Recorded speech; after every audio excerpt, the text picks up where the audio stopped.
Thanks. Happening right now in Phoenix. Joe Aldaz, the president of the Colorado Springs Hispanic Chamber of Commerce, receiving an award after being named Small Hispanic Chamber of the Year by the U.S. Hispanic Chamber of Commerce. I recently sat down one-on-one with Joe as we continue to recognize the Hispanic Heritage Month, about the growth of his organization and its impact on the Hispanic community in Colorado Springs. A fiesta, a celebration this year perhaps like no other for the Hispanic Chamber of Commerce and its leader, Joe Aldaz. The Colorado Springs City Council officially recognizing the estimated 130,000 Hispanic and Latino citizens of Colorado Springs for Hispanic Heritage Month, the national honor for the Hispanic Chamber, and Joe individually honored as a transformational leader at the recent Diversity, Equity, and Inclusion Advocacy Awards, showcasing his work and that of the largest minority group in this city. We provide some business education. For Aldaz, this self-proclaimed part-time executive takes a lot of work to further the business and cultural interests of the local Hispanic community.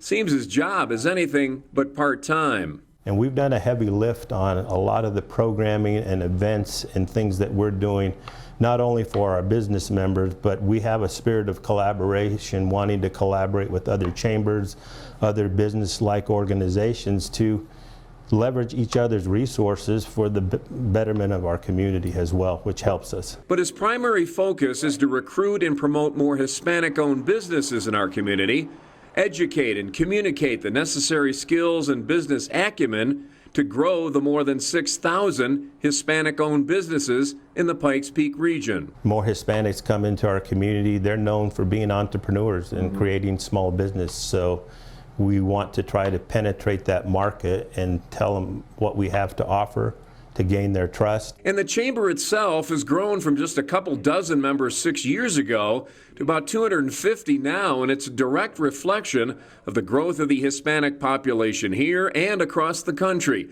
The fastest growing segment of the U.S. population, 44% of the U.S. economy, and an estimated GDP of nearly $3 trillion.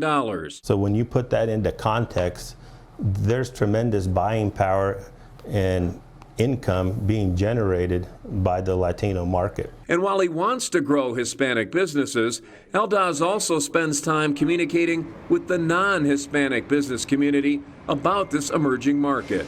Knowing that other businesses that may not understand the Hispanic market, how do we penetrate them, because we want to bring their income and business to us as well. With economic power comes political power.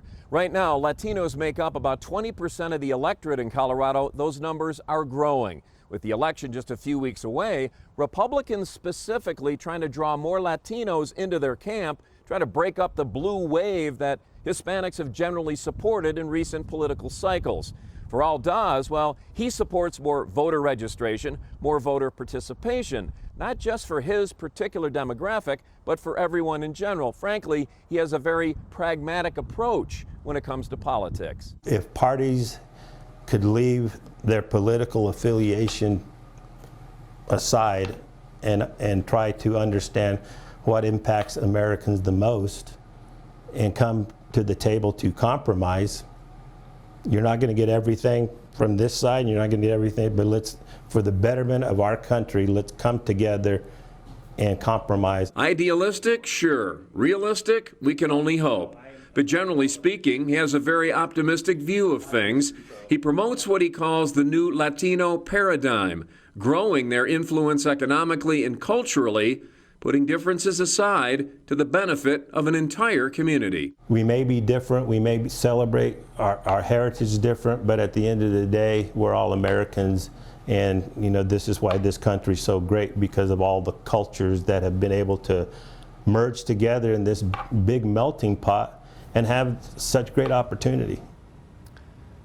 And with the growth of the Hispanic population, there's also been an increase in organizations, nonprofits, and others that provide startup loans, extend credit, or just provide community support, like the Colorado Enterprise Fund and the Latino Entrepreneur Access Program through the Small Business Administration. Click on my story at KOAA.com, where we have a link to those sites.